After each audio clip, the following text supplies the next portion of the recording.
जीवमजीवं दपं जिणवरवसहेण जीर्णिदिष्टं देविन्दविन्दवन्दं वन्दे तं सर्वदा शिरसा। द्रव्य संग्रह जी ग्रंथ गाथा नंबर 35 पर हमारी स्वाध्याय चल रही है विगत दिनों से। गाथा की टीका बहुत बड़ी है। टीका में आचार्य भगवान ने भाव संवर का स्वरूप व्रत समिति गुप्ती और धर्म और अनुप्रेक्षा के माध्यम से बताया। वर्तमान में अपना विषय अनुप्रेक्षा पर चल रहा है और अनुप्रेक्षा में भी अब तक अपनी संसार अनुप्रेक्षा पर स्वाध्याय चल रही थी, हाँ जी, है ना। बहुत अभी सुंदर देखो, टीका है जी। टीका बहुत हाँ, सुंदर है। तो कहते हैं यहाँ प्लीज पर प्लीज म्यूट योर फोन। सफाई करते हैं।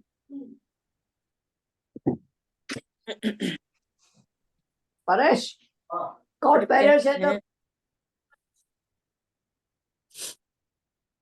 यहाँ चर्चा आ रही है कि ये जो पूर्वोक्त प्रकार का 5 प्रकार का जो संसार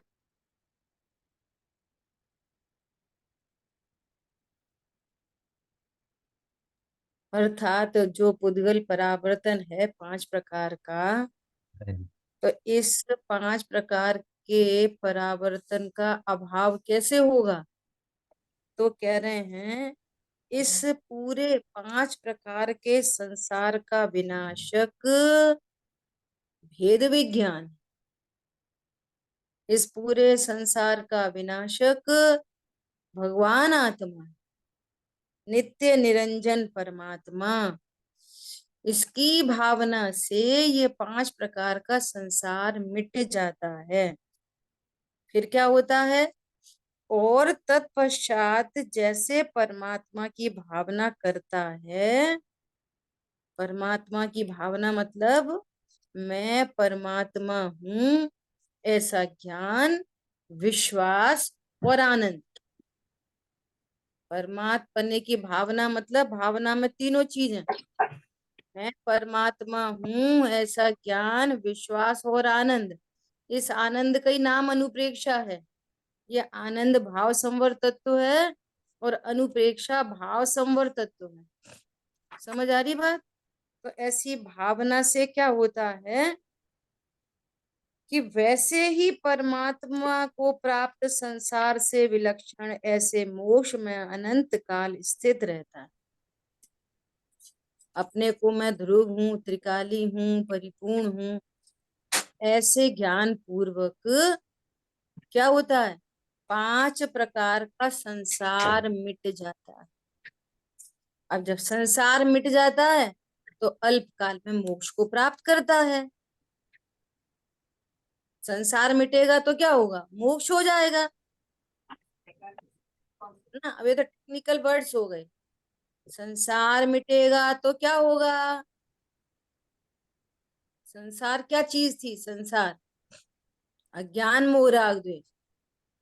हाँ, अज्ञान मोह राग द्वेष मिट गए तो क्या मिटा, दुख मिट जाए, दुख। दुख में अब हाँ, और अनंत काल गए सुखी। क्या होगा, सुख हो जाएगा,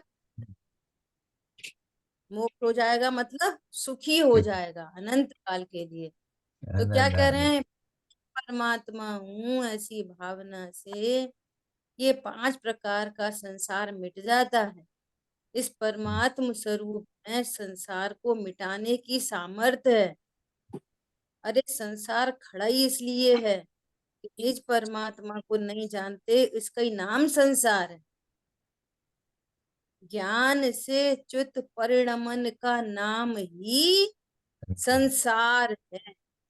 जो अपने को परमात्मा नहीं जानता तो उसकी पंक्ति में भाव संसार खड़ा होता है, आश्रम बंद।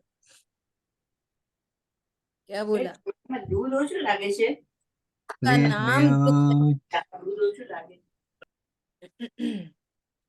इसी का नाम दुख है, इसी का नाम अनंत संसार है। समझ आई बात? हाँ जी। भगवान आत्मा हूं ऐसा नहीं जाना तो फिर क्या जाना? मैं शरीर हूँ, और शरीर हूँ ऐसा जानते से ही राग द्वेष उत्पन्न, दुख उत्पन्न। बात बात अंदर है। मैं देह हूँ, मैं स्त्री हूँ, पुरुष हूँ, मेरे पत्नी है, बच्चे हैं, मुझे अच्छा लगा, मुझे बुरा लगा, हाँ जी। पॉइंट में आया। यही तो राग द्वेष है, यही तो संसार है, यही तो दुख के हेतु है। और जहां मैं आत्मा हूं ऐसा जाना, विश्वास हुआ, तो क्या हुआ? संसार का नाश हुआ, अज्ञान मोह राग द्वेष का नाश हुआ, और रत्नत्र की प्राप्ति हुई, रत्नत्र की वृद्धि हुई, और रत्नत्र की पूर्णता। हमारी बात ख्याल में? तो ये संसार का नाश कैसे होगा? भैया कम खाओ, अशुद्ध मत खाओ, रोज मंदिर जाओ, पूजा करो, पाठ करो, बोलो, इससे संसार का नाश होगा? नहीं होगा। बोलो। ये क्रियाएं भी गजब। होगी पर इसे नाश नहीं संसार का नाश इससे नहीं होता जब तक होगा। अपने को ध्रुव न जाना जाए, अपने को परमात्मा नहीं जाना जाए, तब तक संसार का नाश नहीं होता। संसार का नाश करने में समर्थ एकमात्र त्रिकाली ध्रुव भगवान आत्मा का ज्ञान है, या कहो मैं त्रिकाली ध्रुव परमात्मा हूं ऐसा ज्ञान। ठीक है। अब देखो, अब बहुत इंपॉर्टेंट बात आ रही है, बहुत इंपॉर्टेंट। क्या बात आ रही है? यहाँ विशेष यह है कि नित्य निगोद के जीवों को छोड़कर 5 प्रकार के संसार का व्याख्यान जानना। ये जो 5 प्रकार का संसार है, ये 5 प्रकार का संसार नित्य निगोद के जीवों को नहीं हुआ, इनको छोड़कर। क्या कहा? ये पता है, पहले कभी भी अपनी क्लास में इतना डिस्टरबेंस नहीं होता था, और अब पता नहीं क्यों इतना डिस्टरबेंस होने लगा है। अभी अभी हो रहा है कुछ 1 आध महीने से। दीदी कौन से पेज मीटिंग पर है आप? ज्वाइन करो, मीटिंग ज्वाइन करो, गंभीरता से ज्वाइन करो। भैया ये विश्व की सर्वोत्कृष्ट मीटिंग है। इस मीटिंग में मिथ्यात्व का नाश होता है, रत्नत्रय प्रकट होते हैं, इसलिए कोई लापरवाही नहीं, बहुत सिंसियरिटी। तुरंत म्यूट करो और गंभीरता से बैठो और स्वाध्याय सुनो, और तत्व विचार करके तत्व निर्णय करो। ये कोई रूढ़ी का काम नहीं है कि हमें रोज स्वाध्याय सुनना ही है। स्वाध्याय सुनने बैठ गए और दूसरी दूसरी बातें करते रहे, चौके में काम करते रहे। ऐसे थोड़ी इधर ही इतनी गंभीरता नहीं होगी तो फिर तत्व निर्णय तत्व ज्ञान कैसे होगा? फिर अपन बोलते रहते हैं परिणाम तो बिगड़ जाते। फिर ऐसे परिणाम हो तो क्या सोचे, हम नहीं होता। ठीक है, तो गंभीरता रखनी चाहिए। और जितने भी लोग हैं सब मैच्योर लोग हैं। दीदी अगर सब चलो। सब अपना वीडियो ऑन रखे ना तो थोड़ा अपना उपयोग हाँ, ज्यादा लगेगा। बिल्कुल। अब वीडियो तो वे ऑन रखेंगे ना जो सिंसियरिटी से बैठेंगे, वे वीडियो ऑन रखेंगे। बोलो एट प्रेजेंट अभी कितने लोग वीडियो ऑन कर सकते हैं? कर लो फटाफट।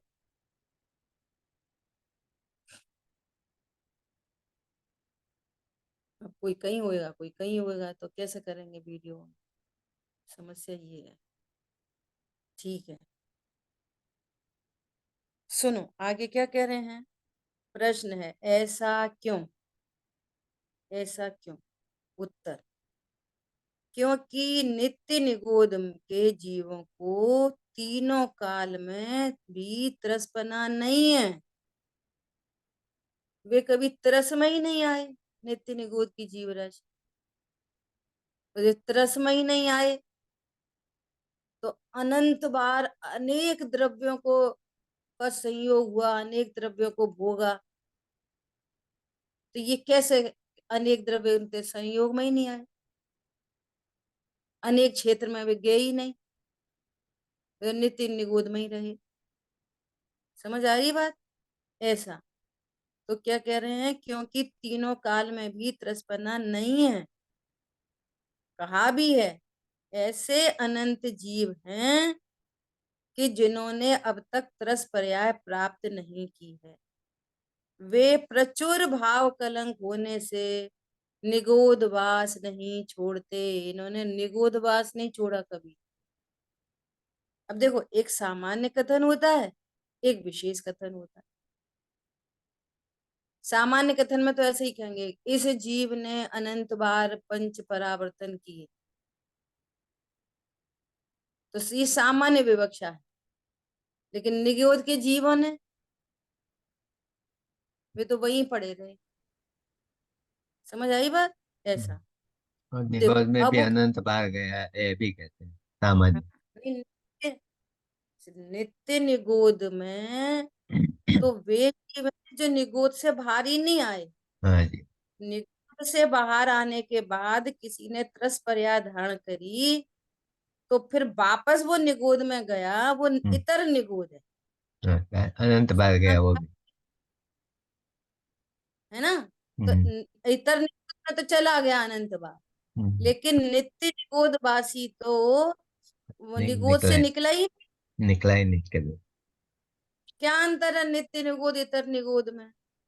जैसे कोई सोना खदान में पड़ा है, खदान में, हाँ, खदान में से बाहर ही नहीं।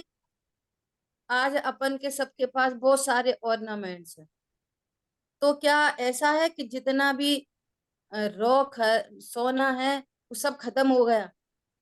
नहीं, अभी भी ऐसा सोना खदानों में पड़ा है जिसका अपन को पता ही नहीं। अनंत अनंत है वो भी। किसी को पता भी नहीं लगेगा, और वो हम्म, पड़ा ही रहेगा। ऐसी नित्य निगोद में ऐसी जितनी जीव राशि है कि वो अनंत काल में भी बाहर नहीं निकलेगी, हम्म, वो उधर ही पड़ी है नित्य निगोद में। हाँ जी, वो हेड क्वार्टर है। अब 6 महीने 8 समय में फिर भी 608 जीव निकल ही रहे हैं, तो 608 जीव निकल रहे हैं। नित्य निगोद में अभी भी बहुत जीव है, अनंत अनंत जीव राशि। हम्म, अब जो निकल आए त्रस पर्याय में आ गए, 2 इंद्री 3 इंद्री 4 इंद्री पंचेंद्री, संगी पंचेंद्री, जैन कुल भी मिल गया, सारा काम हो गया। हम्म, लेकिन तो भी भेद विज्ञान नहीं किया, और वापस निगोद में पहुंच गए। तो वापस जो निगोद में पहुंचे, वो कहाँ पहुंचे कि इतर निगोद, हाँ जी, उसको बोलते हैं इतर हाँ, निगोद। ठीक है। ठीक है, फिर वो हम्म, वापस कभी त्रस पर्याय में आ जाएगा अनंत काल के बाद। हम्म, ठीक है? ऐसा। ठीक। अब एक अलग से कथन कर रहे हैं।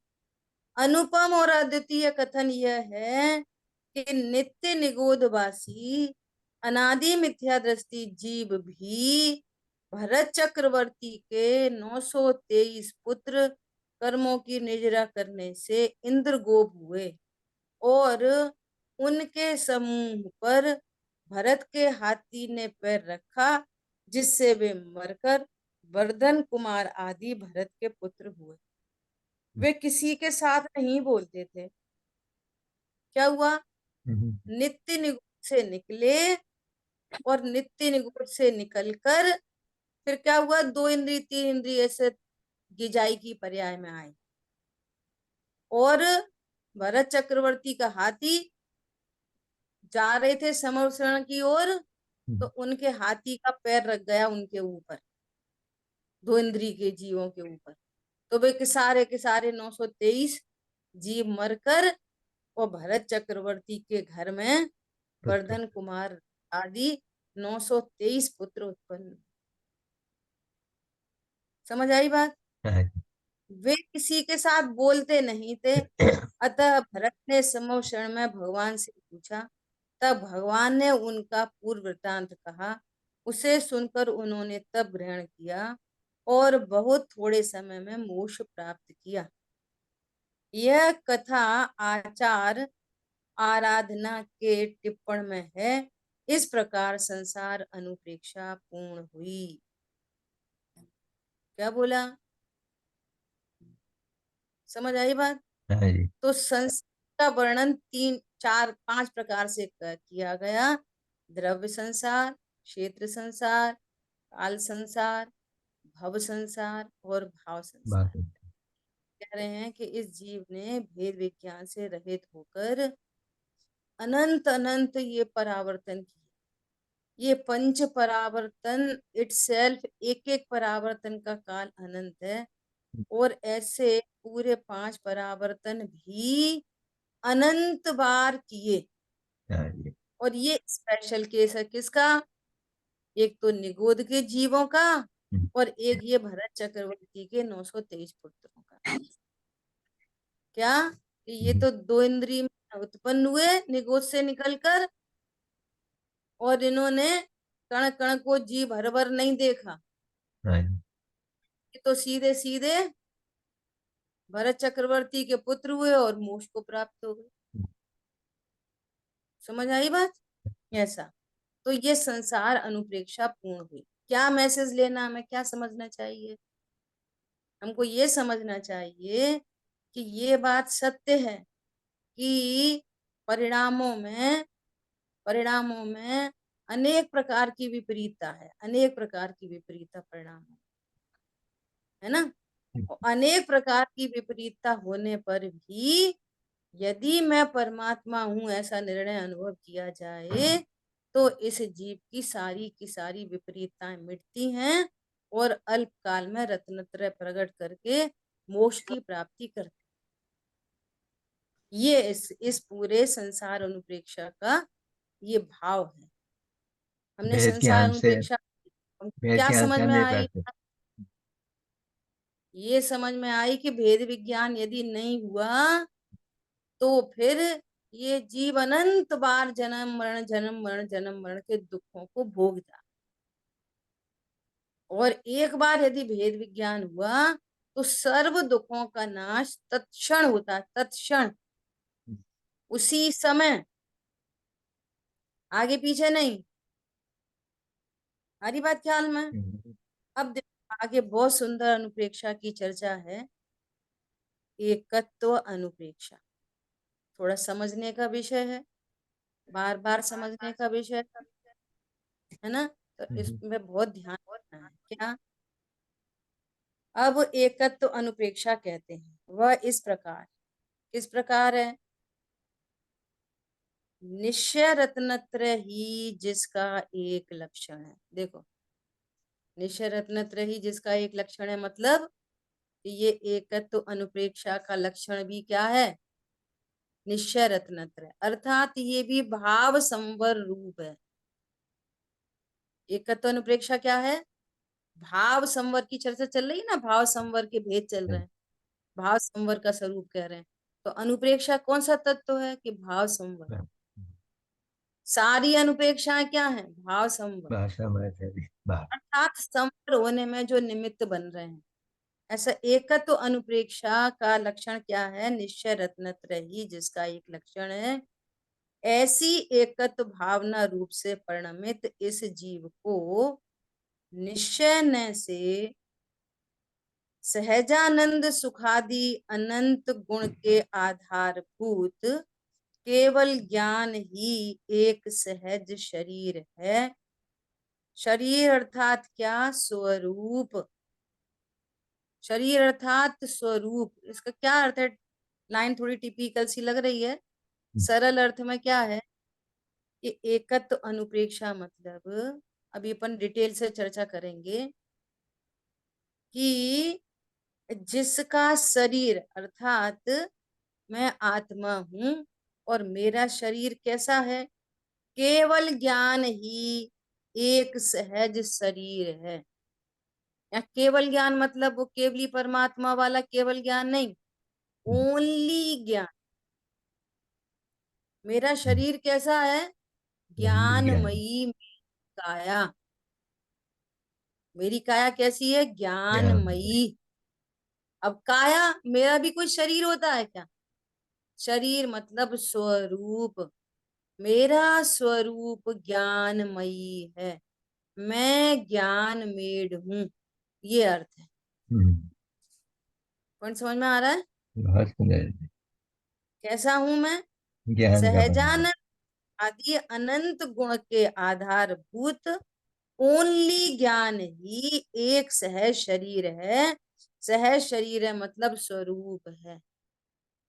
अब सुनो, शरीर शब्द कह के, शरीर इस जीव को अनादि से यही शरीर शरीर शरीर दिखता दिखता रहता है। हर समय शरीर शरीर शरीर, गोरा हूं, काला हूं, मोटा हूं, पतला हूं, बीमार हूं, रोगी हूं, है ना, ये शरीर। पुद्गल तो शरीर। क्या ये पुद्गल शरीर की करते हैं नास्ति और ज्ञान शरीर की करते हैं अस्ति।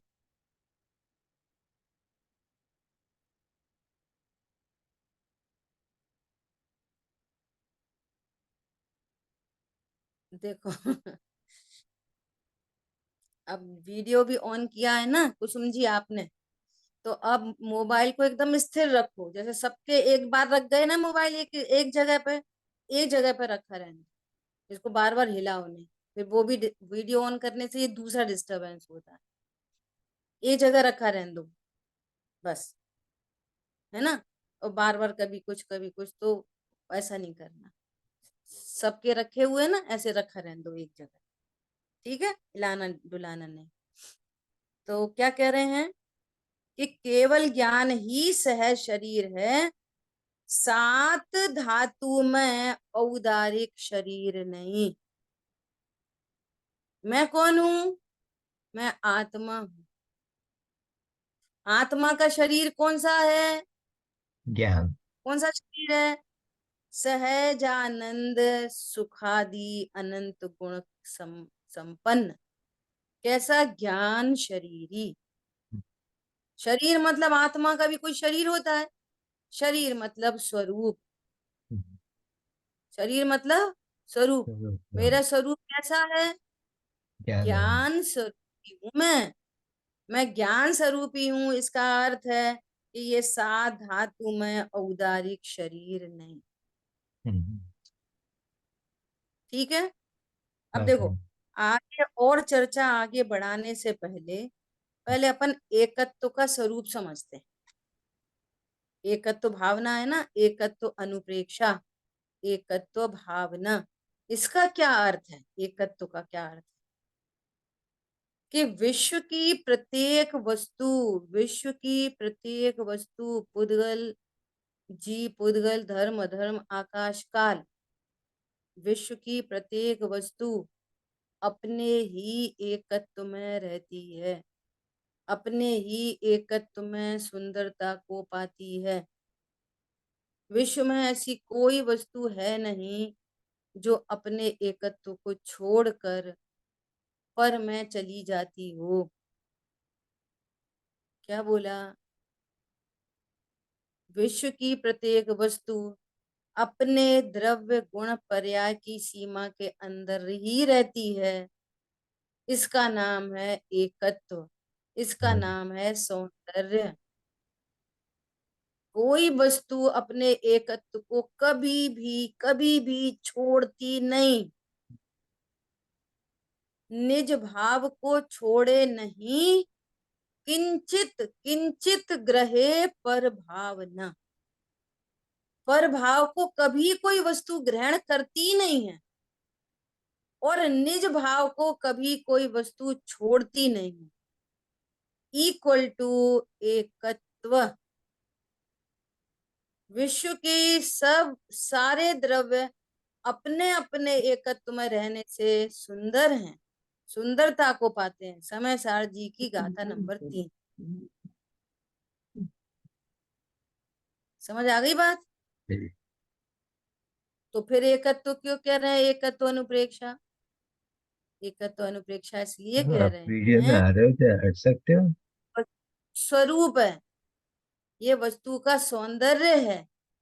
कभी भी किसी पुद्गल ने ऐसा नहीं कहा कि मैं धर्म द्रव्य हूं, मैं अधर्म द्रव्य हूं। लेकिन ये जीव ऐसा कहता है कि मैं शरीर हूं। जीव क्या कहता है? शरीर रूप कभी हुआ नहीं है, मिथ्यात्व। अपने एकत्व को कभी छोड़ा नहीं है। जीव ने अपने एकत्व को कभी छोड़ा नहीं। अपने द्रव्य गुण की सीमा को कभी छोड़ा नहीं, कभी शरीर में कभी गया नहीं, हाँ जी। शरीर जीव में कभी आया नहीं। टोडरमल जी ने लिखा है कि अनादि काल से पुद्गल के साथ संयोग होने पर भी संसार अवस्था में शरीर के साथ ही पाया जाता है जीव। संयोग होने पर भी कभी भी जीव का एक प्रदेश जड़ रूप नहीं हुआ, पुद्गल नहीं हुआ, और ग्रहित में पुद्गल था का तो एक परमाणु भी चेतन नहीं हुआ। नहीं। अच्छा। सरल दृष्टांत से समझो, एक गिलास में पानी लिया और पानी में चीनी डाल दी और पूरा उसको मिला दिया, पानी कैसा हो गया? पानी तो पानी है। पानी कैसा हो गया? खट्टा कि चरपरा?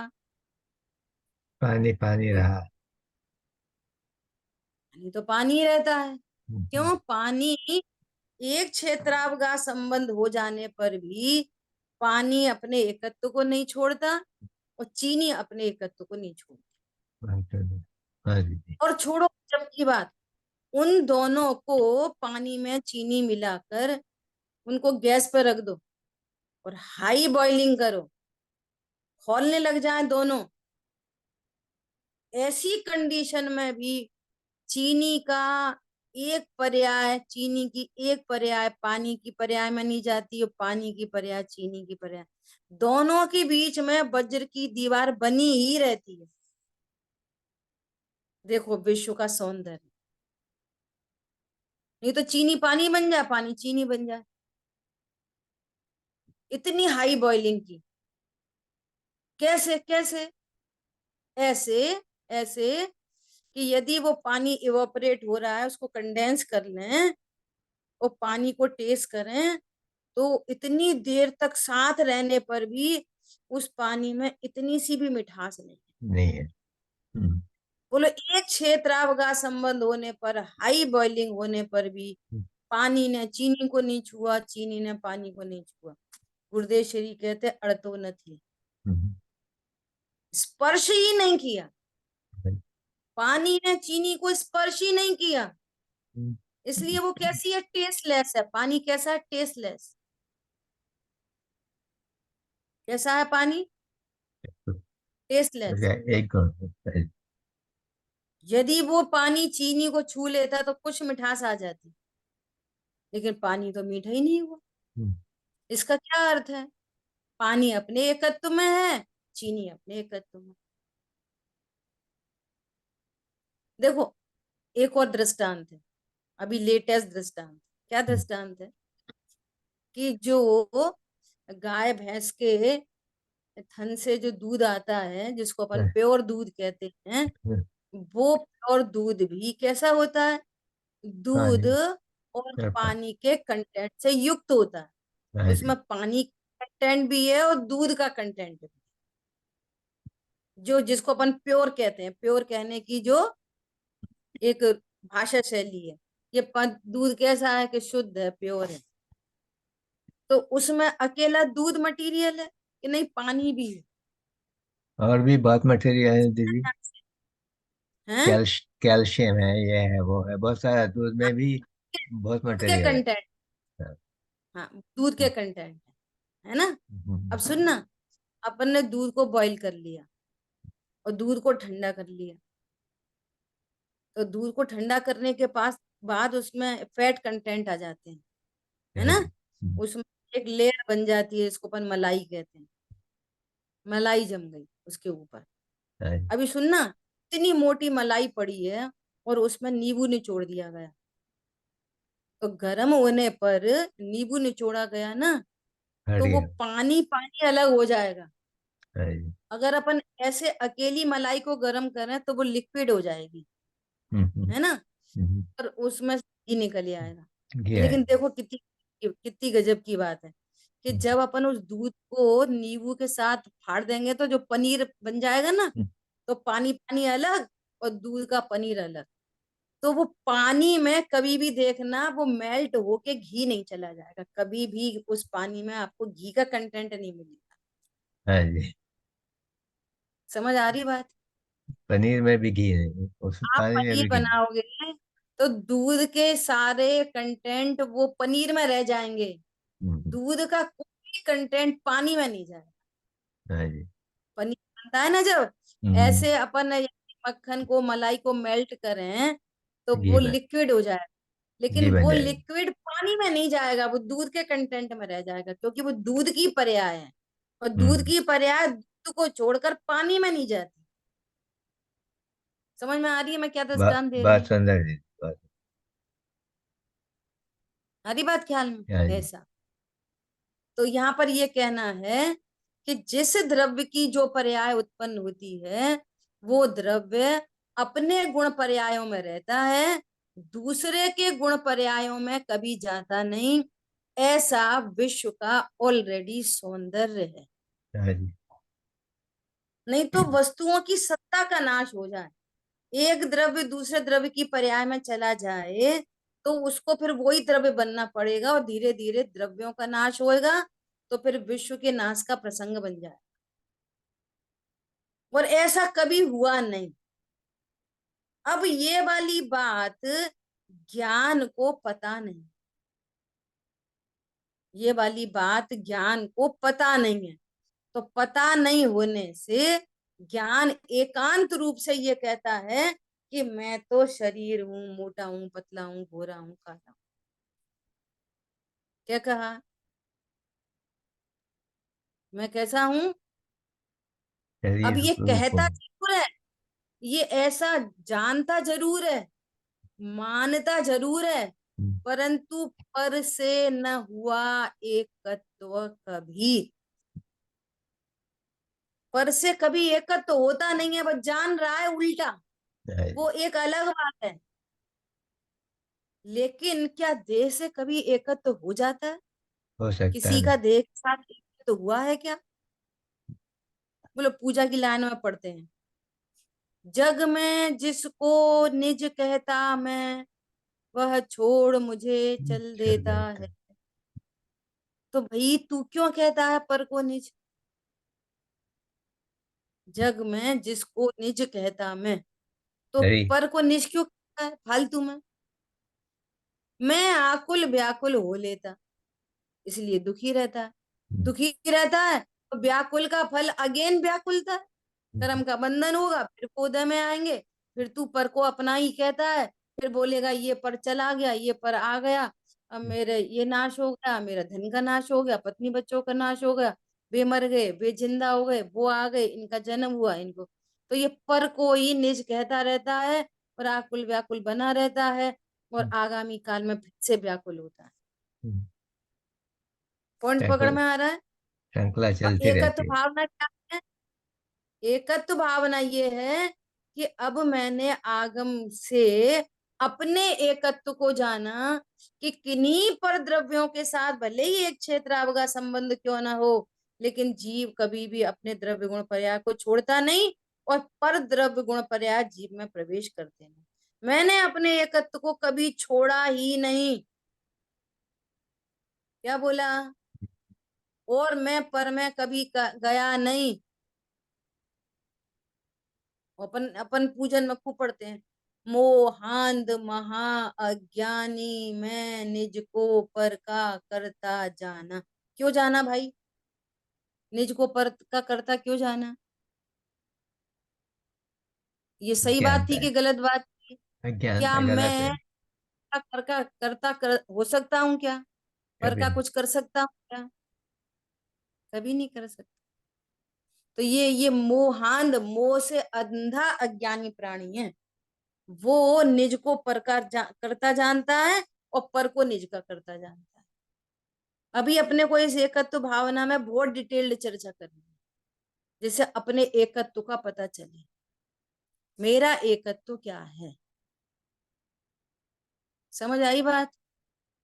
बहुत सुंदर जी, जान लिया तो मैं सब काम हो गया। शरीर से विभक्त हूँ, मैं एकाकी, एकत्व लिए ही सब आते, तन धन को साथी समझा था, पर वे भी छोड़ चले जाते। मेरे न हुए मैं भी उनसे, अति अति भिन्न अखंड निराला हूं। ये एकत्व भावना। अब आज मुझे पता चल गया कि तन धन को साथी समझा था, वो पास्ट टेंस हो गया। अब मैं कभी भी तन धन को साथी नहीं समझूंगा, क्योंकि मेरा उनसे कभी एकत्व हो सकता नहीं। हो सकता है जीव का शरीर के साथ एकत्व हो सकता है? बोलो। जीव और शरीर के बीच में वज्र की दीवार है, अड़तोई न थी, अड़तोज न थी, छूता ही नहीं। आत्मा शरीर को छूता ही नहीं। जब आत्मा ने शरीर को छुआ ही नहीं, तो शरीर मेरा कैसे हुआ? और शरीर में रोग शोक होने पर मेरे मेरा उनसे सुख दुख का क्या संबंध है? संबंध कुछ भी नहीं है। और शरीर को मैं जाना, शरीर में रोग आदि उत्पन्न हुए, अपने एकत्व को भूला और राग द्वेष उत्पन्न हुए, जो अनंत बंध का कारण है। बोलो, इतनी बात में कोई समस्या आ रही है किसी को समझने में? कोई नहीं दीदी, बहुत सुंदर, सारा बहुत सारांश आ सुंदर। गया। एक द्रव्य कभी भी पर के साथ एकत्व को प्राप्त हो सकता नहीं। अब समझना, ये एकत्व दो प्रकार का है। रेडी? सब लोग रेडी हैं समझने के लिए? ये एकत्व हाँ जी दो दीदी। प्रकार है ना। बहुत अच्छा। दो प्रकार का। पहला एकत्व तो है आगम परक, और दूसरा एकत्व है अध्यात्म परक। आगम में ये जीव द्रव्य गुण पर्याय वाला है। आगम में, आगम शैली में मैं द्रव्य गुण पर्याय वाला हूं, और मैं उद्गल धर्म अधर्म आकाश काल से विभक्त हूं। कैसा हूं मैं? मेरे द्रव्य गुण पर्याय से तो अस्थि है, और पुद्गल धर्म अधर्म आकाश काल से मेरी नास्ती है। समझ में आ गई बात? अब इस पे बहुत बहुत बात है। अब इसको और समझें सरलता से, पुद्गल धर्म अधर्म आकाश काल को, तो कि मेरी द्रव्य गुण पर्याय से अस्थि है, और संयोगों से मेरी नास्ती। क्या बोला? संयोगों से मेरी अस्थि है कि नास्ती है? मैं संयोगों के बल पे जिंदा हूं कि नास्ते अपने से है। ही जिंदा? अपनी नाचते जीवत्व हो, शक्ति, नाचते हो संयोग से मेरे। संयोग से नास्ती है। अब बोलो, पत्नी खराब हो तो प्रॉब्लम? नहीं मेरे द्रव्य गुण पर्याय में क्या होता है, जिसको पत्नी कहते हैं लोक में? पति खराब हो प्रॉब्लम, एनी प्रॉब्लम? मेरे में तो नहीं, द्रव्य गुण पर्याय हूँ। पति पत्नी तो बाहर है, बात उनसे तो मेरा एकत्व तो कभी हुआ ही नहीं। बराबर। प्रगट चुदे धन धामा, प्रगट ही जुदे हैं वे धन धामा। शरीर के साथ तो फिर कहो कि एक क्षेत्रावगा संबंध, पत्नी बच्चे दुकान मकान से तो एक क्षेत्रावगा संबंध भी नहीं है। फिर इनका दुख क्यों? इनसे सुख क्यों? इनसे सुख दुख का कोई संबंध है? नहीं, बोलो। नहीं, कोई संबंध नहीं। नहीं है। तो सुनो, अब पत्नी को दुखी देखकर, या उसने बात नहीं मानी तो पति ने उल्टा सीधा बोल दिया, तो दुख उत्पन्न होता है। तो सुन, तेरा एकत्व तो तेरे से है ना, तो तेरे को जो दुख उत्पन्न हुआ, वो तेरी पर्याय में तेरे से हुआ, पत्नी बच्चों से नहीं। ये तेरे से तेरा एकत्व है, और तू सदा ही पर से विभक्त है। क्या बोला? हमारा तो ध्यान ही नहीं रखते, खुद ही करते रहते, खुद ही सुनते रहते, हमारी तो बात ही नहीं सुनते, और फिर ये क्लेश में है। तो ये क्यों क्लेश में है? ये क्लेश की पर्याय क्यों उत्पन्न हुई? परद्रव्यों के कारण। परद्रव्य से तो एकत्व ही नहीं है, परद्रव्य से तेरी पर्याय उत्पन्न होती नहीं है, तेरा पर्याय का एकत्व तेरे से ही है, पर द्रव्यों से तुम्हारा एकत्व ही नहीं है, तो पर द्रव्य तुम्हारी पर्याय को कैसे उत्पन्न करेगा? चाहे वो सुख की हो चाहे दुख की हो, चाहे सच्चा ज्ञान, विकारी हो चाहे विकारी हो। सच्चा ज्ञान नहीं है इससे। कौन समझ में आ रहा है? क्यों भैया चेहरा क्यों लटका लटका, क्यों दुखी दुखी लग रहे? हमारे उनने ऐसा नहीं करा, उनने ऐसा नहीं करा, इनने खराब करा, उन्होंने अच्छा करा। झूठी बात है पूरी। आपने अपने एकत्व को अभी तो आगम से एकत्व स्वीकार नहीं किया, अभी तो अध्यात्म में आएंगे। आगम के एकत्व को स्वीकार करने पर पूरे विश्व की नास्ती होती है, और उससे ये पता चलता है कि ये मेरी मिसिंग है, पर का कुछ नहीं। ये मेरी पर्याय की दुख रूप अवस्था है। अपने क्रमबद्ध में अपने षटकारक से दुख की पर्याय उत्पन्न हुई, अपने षटकारक से। हास्य की पर्याय हुई अपने षटकारक से। और वे षटकारक कहाँ लगेंगे? एक द्रव्य के षटकारक एक ही द्रव्य में लगते हैं, दूसरे द्रव्य से लगते ही नहीं है। चीनी मीठी हुई अपने से, पानी शीतल है अपने से। अपन सरल से इस बात को समझने के लिए सरल दृष्टांत लेते हैं। कैसा? कच्चा आम आया, पेड़ से टूट के कच्चा आम आया, तो कच्चा का आम तो हरा हरा दिख रहा है। कच्चा आम तो हार्ड है, एकदम हार्डनेस है उसमें, कच्चे आम में। दूसरे तीसरे दिन वो तो पीला पीला दिखने लगा, सॉफ्टनेस आ गई उसमें। तो प्रश्न है कि ये हरे से येलो कैसे हुआ? हार्ड से सॉफ्टनेस कैसे आई?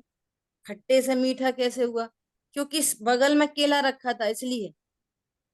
स्वयं स्वयं के पालन तो करके। नहीं, वो केला रखा था ना, इसलिए वो आम हरा हरा पीला पीला हो गया, केले के कारण। हमने कभी भी विश्व में ऐसी कल्पना की है? कभी भी हमने ऐसा किया है कि आम इसलिए हरा हो गया क्योंकि केला पीला था साथ साथ में? हमें गुस्सा इसलिए आ रही है कि हमारा जो पति है ना वो खराब है, इसलिए हमको गुस्सा आ रही है। तो तुम वहां आम और केला में तो लगा नहीं रही है वाली बात, तो तुम इधर क्यों लगा रहे? हम ऐसे ही बोलते हैं ना, अरे वो आम तो अपने से पीला हुआ, अपने से मीठा हुआ, अपने से सॉफ्ट हुआ, अपने से मीठी मीठी सुगंध आई, उसके स्पर्श रस गंध वर्ण सारी पर्याय उसकी उसी से ही है, केले से तो हुई नहीं। बोलो कोई छोटे से छोटा बच्चा, 8 साल का 6 साल का बच्चा पकड़ के ला और उससे पूछो कि ये आम, कच्चा आम कैसे पक गया, तो कोई क्या बोलेगा? अपने से पक गया, ऐसी तो बोलते हैं। तो यहाँ पर क्रोध आदि उत्पन्न हुए, हास्य आदि उत्पन्न हुए, शोक आदि उत्पन्न हुए, किससे हुए? किससे हुए? पर से, स्वयं से ही। स्वयं से। ओह गजब हो गई, ये मेरा एकत्व मेरे से है, और मैं सदा ही पर से विभक्त हूँ, सदा ही पर से विभक्त हूँ। और ये रॉन्ग नॉलेज है कि मेरी पर्याय पर से उत्पन्न हुई। इसका मतलब है कि तुमने अपने एकत्व को स्वीकार नहीं किया और पर से विभक्त पने को स्वीकार नहीं किया। बहुत तो सही। ऐसे जीव को एकत्व भावना कैसे हो सकती है? आशा बंध उत्पन्न होंगे, संवर निद्रा प्रकट नहीं होगी। और इसका ड्रॉबैक पता क्या है? इसका ड्रॉबैक ये है कि ये अपने आनंद, अपनी स्वतंत्रता को छोड़कर पूरी समय शक्ति पर द्रव्यों में लगाता है, और जो सुख के साधन नहीं है। होल लाइफ बीत जाती है, हम होंगे कामयाब एक दिन, वो एक दिन कभी नहीं आता, आ ही नहीं सकता। ट्रू बात जितने है। सम्यक दृष्टि, जितने धर्मात्मा हुए, जितने आचार्य हुए, उपाध्याय साधु परमेष्ठी, जितने अरंत हुए, सिद्ध हुए, किससे हुए? पर को सुधार सुधार के, पर को परिणमन करा के, कि पर की चिंता को छोड़कर अपने स्वभाव में जो संलग्न हुए वे सुखी हो गए। कितना सरल मामला है। और देखो, ये जो दुख की पर्याय को अपने से मानेगा ना, तो इस दुख को अपने से मेट भी लेगा। क्योंकि ये मेरी गलती से उत्पन्न हुआ है ना, तो मेरी समझ से ये दुख मिट जाएगा। समझ में आ रही? पूरी हैंडलिंग अपनी हो गई, पराश्रित बुद्धि छूट गई। और जो पर से दुख समझेगा ना, तो ये पराधीन वृत्ति से पर में उपाय करने से ये कभी सुखी नहीं हो पाएगा, और पर इसके अनुसार नहीं होगा। और पर कदाचित कभी इसके अनुसार दिख भी जाए ना, तो भी दुख का, पर इसके अनुसार होने पर भी दुख का नया ओरिजिन हो जाए। क्या बोला? हम ये कह रहे थे हमारा पति हमारी बात माने तो हम सुखी हो जाएं, अब वो बात भी मानने लगा, तो तुम्हारा तो दुख का ओरिजिन चल ही रहा है अभी भी, क्योंकि वो अज्ञान से हो रहा है, और अज्ञान अभी भी एग्जिस्ट कर रहा है, और दुख अज्ञान से होता है। तो अज्ञान तो मिटा नहीं, तो वो तो अनुकूल हो भी गया, लेकिन तेरा दुख नहीं मिटा। क्यों? तुमने अपने एकत्व को नहीं जाना। कितनी सुंदर साइंस है ये। यही है रियल आर्ट ऑफ लिविंग। क्या बोला? समय अपना अधिक हो गया, सॉरी। ये क्या है? रियल आर्ट ऑफ लिविंग है ये। बस अपने एकत्व को स्वीकार किया, और से अभी अपन आगम से बात कर रहे हैं, अभी अध्यात्म के अंदर आए। तुमने नहीं लिखे जिसके माना नहीं दो लिखे। प्रकार, जल्दी जल्दी चलो अब बात एकत्व कितने, कौन कौन से प्रकार से? एक आगम के अनुसार और एक अध्यात्म के अनुसार। पहले अपन आगम से समझेंगे और फिर अध्यात्म से समझेंगे, बहुत सुंदर जी। जिसकी चर्चा यहाँ पे की जा रही है, जिसकी चर्चा आगे पॉइंट वाइज यहाँ पे ऑलरेडी की जा रही है। ठीक है, समय अधिक हो गया, शेष चर्चा आगे। सुंदर जी। जिन वाणी के ज्ञान से सूझे लोकालो, सो वाणी मस्तक दादी तुम दो। बोलिए आश्रमयी जिनवाणी माता की जय। जय हो। जय जिनेन्द्र।